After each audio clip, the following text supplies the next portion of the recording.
we deal with anger is we understand it, and then we articulate it as though we are talking about a third thing. You know, you say, oh, you know, this makes me very upset, this makes me very angry, but in a calm way. This makes me upset, this makes me angry, this makes me frustrated, this makes me scared. Can we talk about this? Can we change this? Can we do something about it? So while you're able to be in your head. So that's the wisdom of the star. So I use the star on the ground, so the person stands on it almost, and they say, so I saw you saying this, I thought this, I'm feeling this, I'm wanting this, and once they start this process, they're no longer in their emotions, they're now exactly switched into their head. And when they're in their head, they can be responsible, they can take responsibility. They are the driver, now they can be safe. That's the key.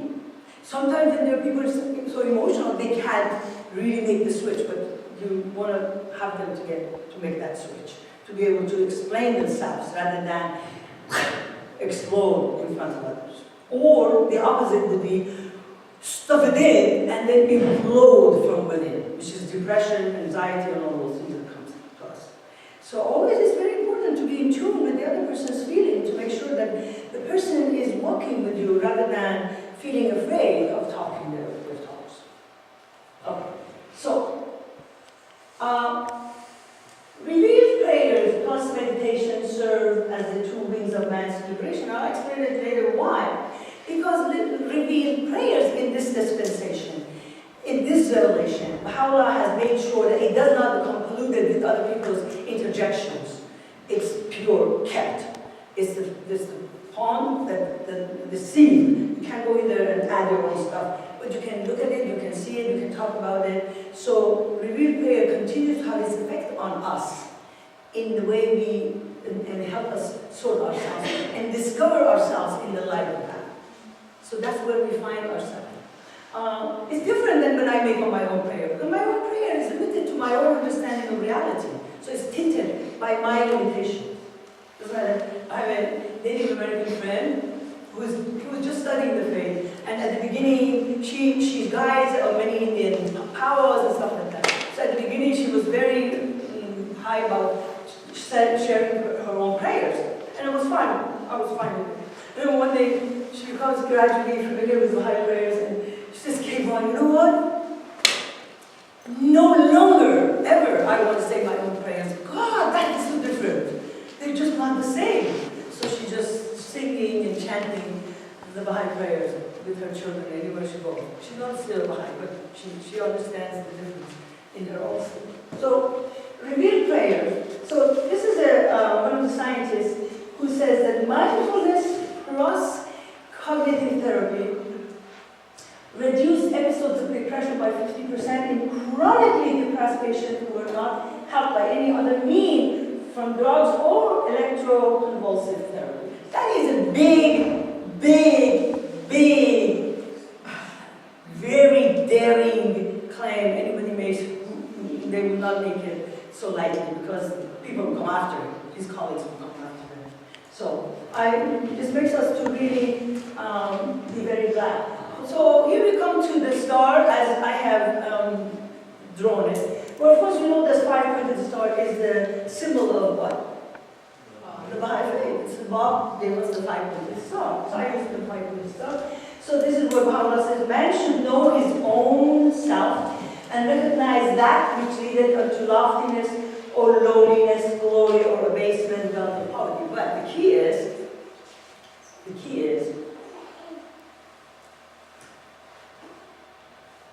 we are created in the image of who? In the image of God. Is it possible for us, looking at this building, I did that with the junior youth, Mallory was there. We worked with the after school program, junior youth, so one of them had stolen something, so twice, I had to exit out of the program, because I cannot go around and be suspicious of everybody, and they need to learn that there is limit for what we allow in there. So I said, no longer, parents said, no longer, we cannot come. Anyway, so the children, the rest of them were struggling with this whole thing, firm but loving. And then things were coming out of them, like, yeah, now we hate so-and-so, guide them to that process of what do we do when someone does something wrong. And that was one of your questions, by the way. And so, and we were in this period, just a few weeks ago, we were at Pitzer College, and we had this beautiful trellis, we covered it, and all around us was nature, which was so beautiful for work of emotional work with children. Really, a sterile room is not a good place. So it was beautiful all around us. So we were standing under this trellis, and there were all kinds of things. But I said, you know, if I look at this thing, do you think you can guess what were some of the powers of the people who made this trellis? And they went on. The person they need to know how to build, how to design, how to connect, all of these powers they came up with. Okay, so you know something about this person or people who built this. But can you really know the creators of this? They said no. Okay, so we look at, and they work with nature. These kids, you learn how to make compost, how to select seeds, how to plant seeds, how to prepare the ground. In the mud and everything. The whole summer they were busy. They were working on the prayers and metaphors, and they were working in nature. So they knew a lot by then. So I said, okay, so you cannot know this person. So we look at this nature, look at these trees, look at these fruit trees, look at these plants, look at these vegetables, whatever it is. We can look at the wind, look at think about the ocean, think about the mountain. What are some of the attributes that you think the creator of this world must have? They talk about power, intelligence, love, all of those things. But does that really make you to really know? And he said no. I said, okay, so we cannot know God. There's no way. It's impossible. But by whatever it is that we think we know is our creation. It's not the creator. So we have to be careful about that. Okay. I said, okay, so we're supposed to be his image, which means what? In order, the way he wants us to be like him, right? So what are we supposed to be? They've been reading this prayer, make this room radiant, for like boundary from this picture. Also, they're very easy. They say, okay, we have to be radiant, we have to be loving, we have to be free the captives, all of those things that we've been working on. I said, okay.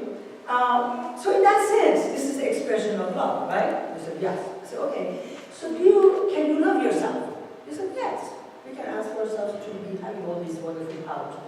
Okay? So can you love your parents this way? Yeah, we can ask for our parents to have free the captives, to be illumined, to be all of those things. It's good for everyone. Okay, so can you love your enemies? Every one of them, at once they said yes. It's fascinating. They said yes. I said, okay, can you love this person that was not able to manage themselves in the way that they would be worthy of your trust? They said yes. I said, how? And they said, we pray for him. Because earlier on, we had at the beginning of our program, when we introduced this prayer, there was not the fact that they would pray it for themselves. It was that they would pick somebody among the group and they would pray for that other person. And I told them a story about it from Abdul. So they all knew this whole power that they have to pray for each other.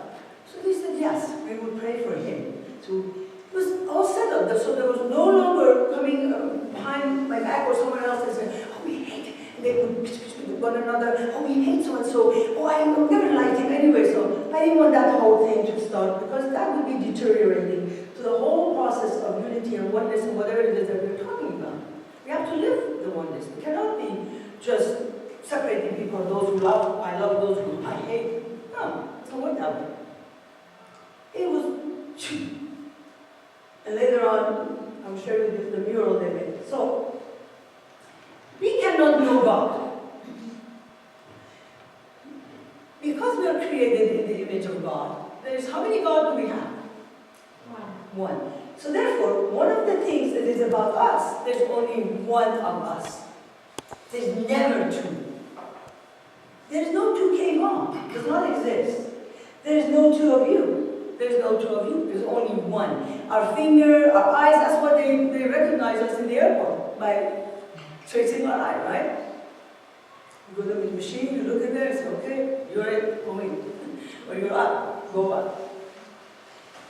So one of the attributes that we have is our oneness. We are only one. And the same as we cannot know God, we cannot know our own self. No way. Because this is the attribute of the soul. So the soul is not something you can encompass. So you cannot know it. However, you can know as much as you want, as much as you can, by going into the writings and finding yourself there. So that's where the Guardian says, that's where you are. Don't go look into the mirror for yourself. That's not where you are. Find yourself in working on yourself, in doing something difficult, in pulling yourself out of your comfort zone, with the trust that Baha'u'llah would reveal to you more and more of who you are.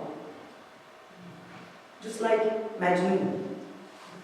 When he was running away to get away from the water. In that process of walking out of his comfort zone, he was able to discover he can scale the wall, even hungry as hungry he is, he can scale the wall, he can climb, and he can, really have his second wind, as the runners tell you. You see? So that's how we know ourselves. So this whole notion of making life comfortable for ourselves cheats us out of knowing ourselves. That's really what addiction becomes really double whammy.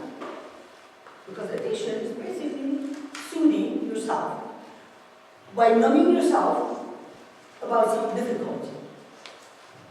Or chasing after some kind of excitement that numbs your other senses. That's what addiction is. So, cheats us out of knowing ourselves. Well, we are here to know ourselves, right? We're not here to be comfortable.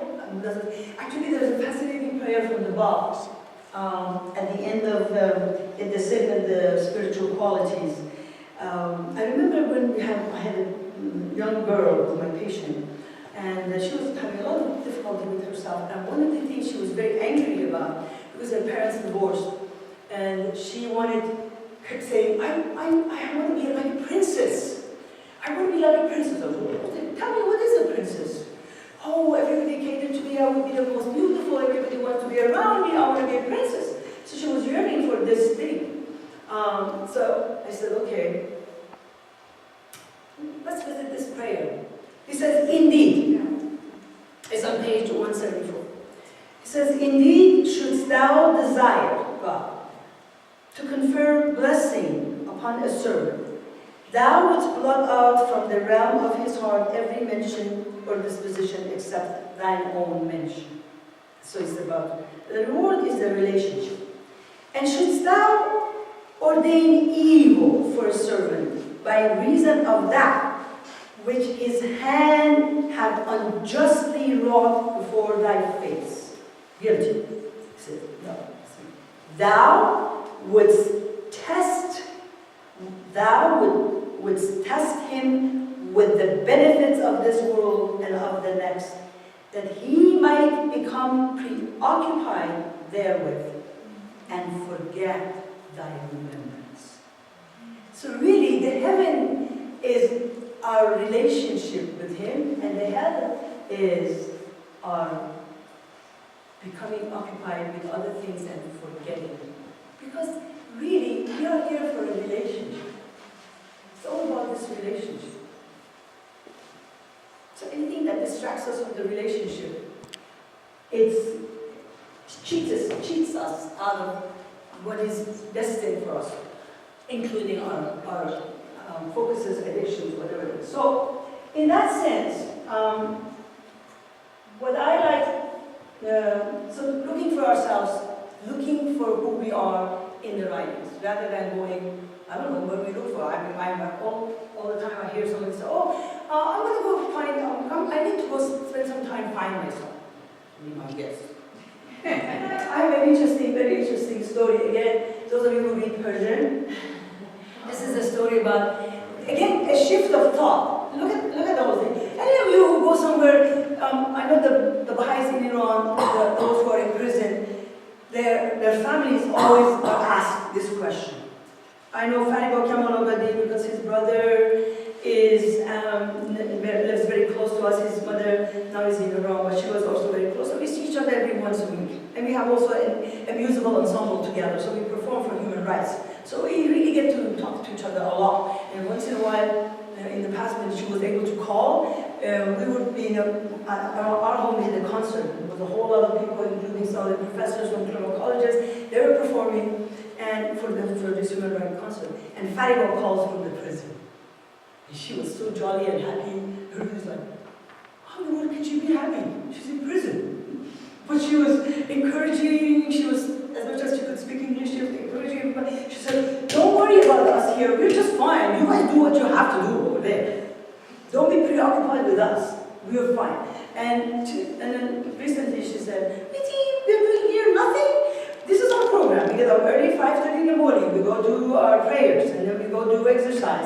And then we teach. We teach all these political prisoners who are here. And I have sent them some books, by the way. Emotional intelligence, social intelligence, they're teaching each other stuff.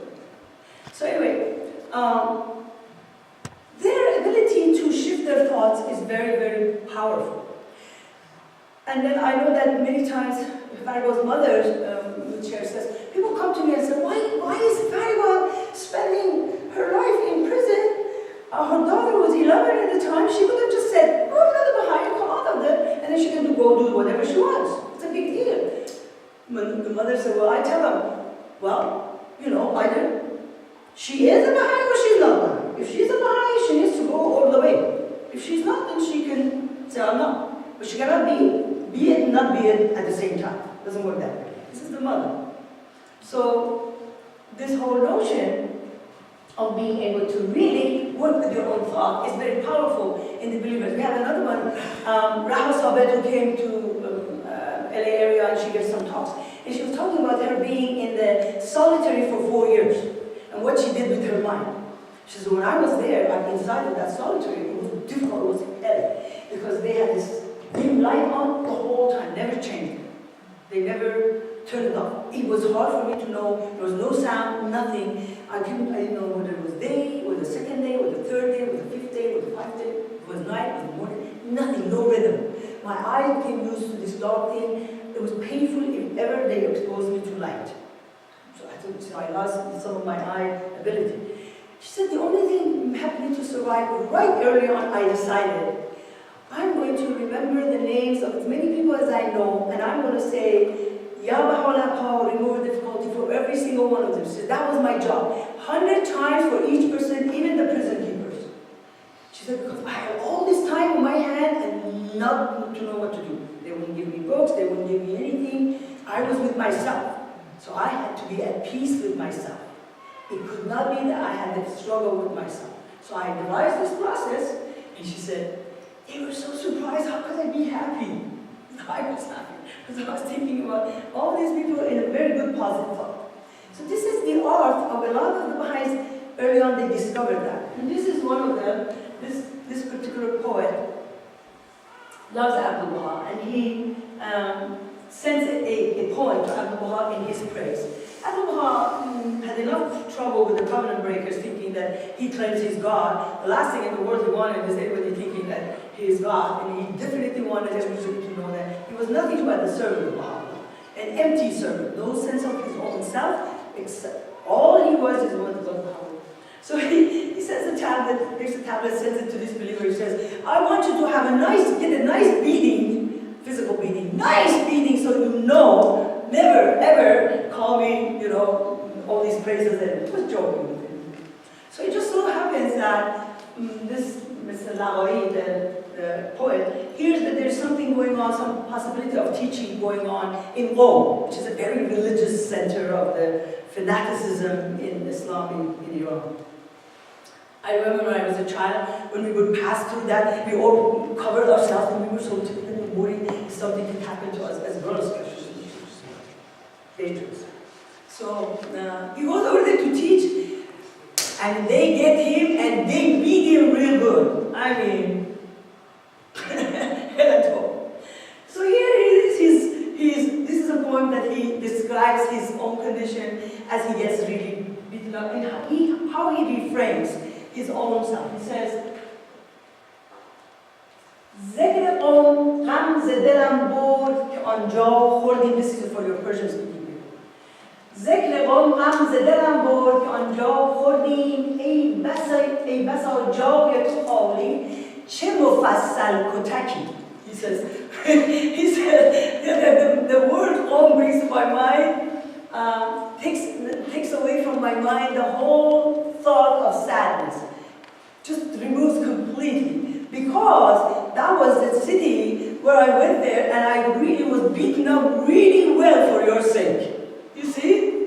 For the sake of his beloved, he's now convinced that he is related. You know, he got beaten. And then he says, پیل مستیم و غمی نیست اگر بر سر ما پیل بانگاه بگاهی بنوازد کجکی.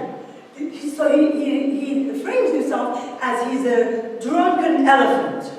And what does the elephant keeper do with the drunken elephant? The drunken elephant deserves to be beaten up on the head so he can behave. You see? So he frames it in that as a favor. So God did me a favor because I was like a drunken elephant. And that's it. You see the change of the way the frame? You just change the frame and you go free. That is how we go free. Change the frame and go free. It's not easy, but it can be done. That's why we say the prayers. To change the frame. Yes. But this is just metaphorically show you just the ability how human beings are able to shift their thoughts and frame it differently, even under circumstances. So it does not give you a rule of how to make decisions.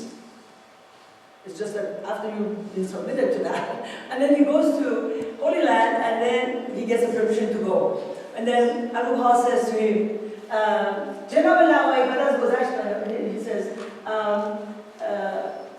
Janab al-Lawai, he says, Mr. Lawai, how much did you get beaten up in Qom? And he says, as much as you had ordered it. So he had this relationship. This was my beloved wanted me that, so therefore it's okay. So I'm just talking to you about how we go about. We do the same thing for our children. If our children, have some kind of whatever it is, we go through the trouble for them because we love them. We don't consider it as a trouble. We do it gladly. It's a lot more acceptable to us than we do it for someone that we don't care about. So it's this emotion, this love, this relationship really makes a difference in the way we think about it and in the way we feel about it. So this hunter is hungry, is not aware of Lisa's theory or suggestions about how to eat, but the hunter is hungry, and all he can find, if he can, is hunting a monkey. So you got to know monkey psychology. So what is a monkey like? Bananas. Okay. So the hunters, just like, what do we like? All the marketeers out there, know exactly what we like. And they know how to sell it to us. And they know how to lure us and get us to the store and give us things that we never need, but we think we need. They can do that. So he goes and he puts this banana, he takes a board, and he cuts a little hole in it enough for the monkey's hand to go inside, and puts the banana inside of the board. And he stands somewhere way far away, and the monkey has a very powerful nose. So he smells, and what does he smell? Banana. What does he think? Ooh, there's food somewhere, it smells good. And what's he feeling? Hungry, and what does he want? I want this banana. What is his action?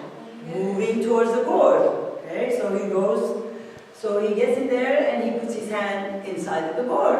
And now you got, look at my hand, changing the size, right? Now he wants to pull out his hand. What's happening? He can't, because now his hand is bigger than the whole of the board. He goes like that. No way, that's coming out.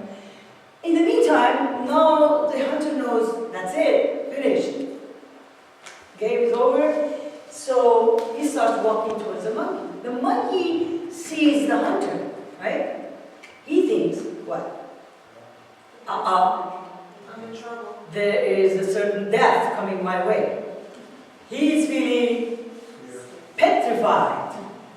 And he wants to run away as fast as he can. His action does not really collaborate with the rest of him. The rest of him, he wants to run away, but his hand around the banana, he cannot let go of the banana. No. As he's watching, again, this part of him, his thoughts, it's very clear, it's dead, he's feeling very scared. His intention, even wants to run, his action does not comply. So the hunter comes and grabs him and makes the soup out of him, right? What is this banana a metaphor for? Our thoughts. Our thoughts. We become so attached. When Baha'u'llah talks about attachment, you guys asked me a question about detachment. When Baha'u'llah talks about detachment or attachment, it's not the car that we're attached, it's not the house that we're attached, it's not the idea of how a husband or how a wife should be. It's the idea, that idea of how life should be, the idea of how we should be, the idea of how others should be. That idea, we become what? Attached to it. And that idea will take us to the cliff. And we will topple down and we cannot let go of that banana.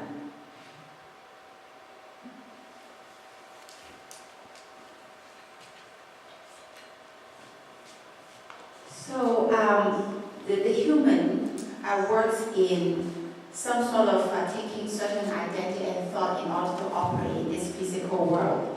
So from what I gather is that to totally let go of our own thought, but go to the writings to see what the thought we should take. And if everyone take the thought of what Baha'u'llah wants us to take and let go of our own thought, and then we will move on to the place. We will be elevated. Exactly. Then we can practice independent of all else except God. I'll give you a little example. I didn't give you a little example. This was a woman who was not Baha'i, was a Muslim actually, and came with, I had seen this couple for a long time, and knew that the values of the husband and wife were completely very different. And she was very religious, he had no belief in religion, whatever it was. And his idea of fun and game and love was something completely different, and hers was. Anyway, in the whole process, and he was taking weed and drugs and whatever it was, and so there were times that he would go out of control, because that's what happens when you're under influence of something. And so he rapes her, and then she calls me on the phone. This is what happened. I said, you call the police.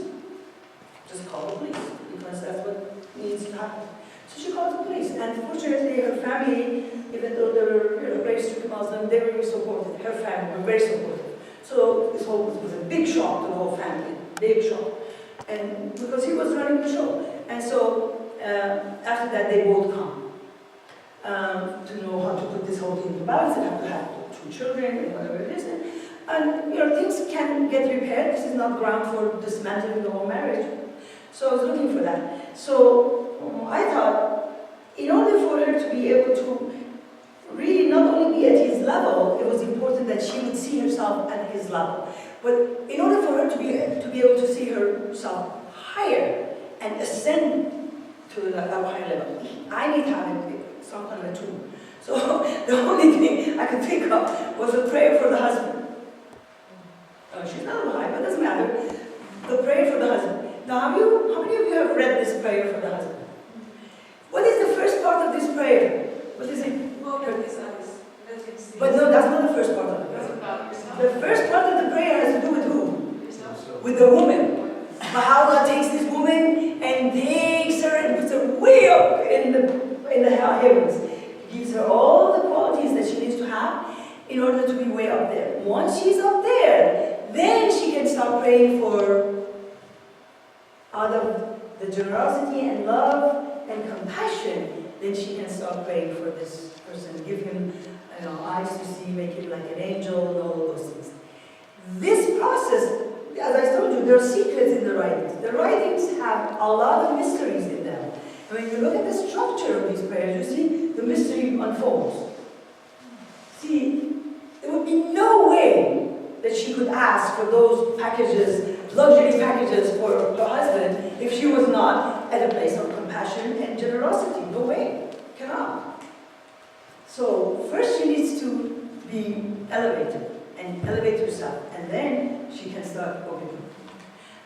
So you see the mystery. This is all mysteries everywhere in the writings. So we need to really look for them with an eye of finding the relationships in the whole thing. So I tell you something. It did the trick. It did the trick. I had the whole hour or something like that with her, and when she came in, she was able to be strong, she was able to confront him, she was able to be loving but confronting, and she was able to put the new balance in place. Hey, that's what you wanted. And they continue their struggle, but they are raising their children, which is good, and the family is supporting them in this. So, let's go into the idea of making the star. I want you to be able to have the star because this is something that you can use anytime in order to be able to understand your own self. You can look at it and write your journal in this way. This is what I'm looking at, or this is what I'm smelling, this is what I'm sensing, this is what I'm observing. This is the camera shot. This is only the camera shot. The interpretation of it comes here. Remember? I'm seeing you smiling, I'm seeing you laughing, I'm seeing you dancing. That's a camera shot. I think you are very happy. That is the understanding of it. See? I think you're very happy. Or you see the person dancing, you see the person jumping up and down, and you say, I think you're drunk. You see the difference? So this is the interpretation is here. This is the camera shot. And I feel, in the case of the first one, I feel really excited, I feel very happy for you. In the second case, I feel very worried. You see how the first it is? And then the whole thing changes. When you observe your own self in this way, you get to know yourself in your own processes. Then you can aim at how else can I think? What alternative thoughts can I look for? And then you go to the prayers. In the quest of finding the answers. So going to the prayers is to be as a quest, not just, oh, I'm going to sort of say my prayers and you don't have a question, because then you're not going to have an answer. So this is a quick process that I use with Natalie, Mary, and all my interns that we work together. We first have all of us look for a prayer that speaks, and I do it with my patient too. I say, find a prayer that speaks to your situation and the quest that you have, that addresses what you're going to be discussing and exploring. As long as you decide this is the one prayer. Okay, fine. So, have that prayer. The prayer tunes your instrument. Now you are aligning yourself and you're finding your quest in the light of the divine wisdom. So then we go into relaxation, maybe we do some meditation, all of those things, but the prayer is in the background. I might even do an imagery based on that, what prayer I choose, because I choose one of mine, something I like, it speaks to me. Then we go to the meditation, reflection, whatever, and then we all read the prayers that we chose. Then we talk about what resonated with us and why. And that talking is where we all connect. It's fascinating how we connect. And that is the process that we make use of the prayers. The prayers become a process that after reading it, after processing like that, we want to see that somehow we are able And if it doesn't change or it doesn't modify, then we need to look forward. We cannot remain the same if you go visit the prayer, because we know we're going to be sending the same messages from treading water. We want to climb. You get it? So it has to become an active process. Looking for an answer. And so you go for it and you look into the garden, the mind garden, and you find gems to light or light to light. So it's class, and be able to use it with your junior youth. We use it with our junior youth. We use it with each other. We use it just explore and learn how to tell our stories. Very simple, 1 minute telling a story. The kids walk in and say, well, we have a happy story to share. So you start always with a happy story. Yes.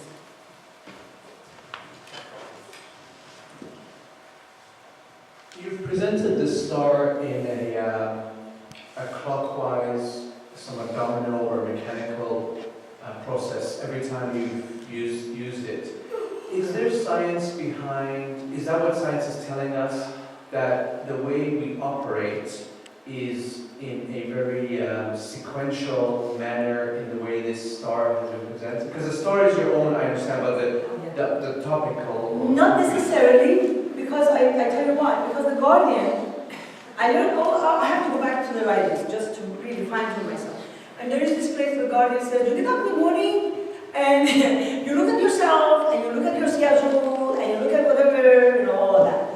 And you feel, and you think, I can't pray, I don't have time to pray. I don't like to pray. He says, nevertheless, pray. That is what, he says, you enter from this angle, you act, or we say to our children, I'm not hungry. You say, I want you to sit down and I want to try a few bites. Because we know that once they start, they might get hungry. They might discover that they're hungry. So we can enter from any of these corners, and this would be a good corner based on our wisdom to enter. You don't feel like driving slow? Drive slow. Because the person sitting next to you is going to have heebie-jeebies. Or this part is very, very powerful. When we want to tell somebody about something that is not very positive, instead of telling them from here, I see you, screaming or cooking this, whatever it is, coming as a criticism, we enter from here. Say, I really would like my rice, or when you cook, the rice to be not too cooked. Just share your wants. And this would make it very safe to enter. So it is really enter any direction you want.